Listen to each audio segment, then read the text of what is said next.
আমাদের, মানে না মানে আপনাদের। এক কথা বুঝে দেন, যে কথাটা বুঝি।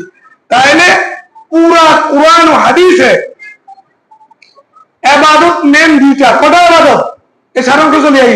মেন ইবাদত কটা? দুইটা। এক হলো ইবাদত আর এক হলো হুকুমত। নামাজ, রোজা, হজ, যাকাত এগুলা। হুকুমত হলো ইসলামকে রাষ্ট্র পর্যন্ত পৌঁছানো, এটার নাম হুকুমত। এটার নাম কি রে? হুকুমত।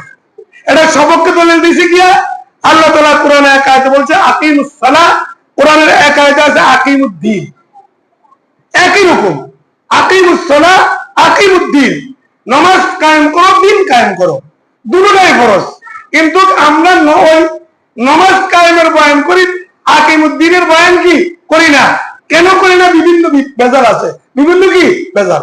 কোরআনের আরো আয়াতে আল্লাহ বলছেন ইনিল হুকমু ইল্লা লিল্লাহ, আমার জমিনে আমার হুকুম চলবো, আমার জমিনে আমার কি হুকুম চলবো। এখন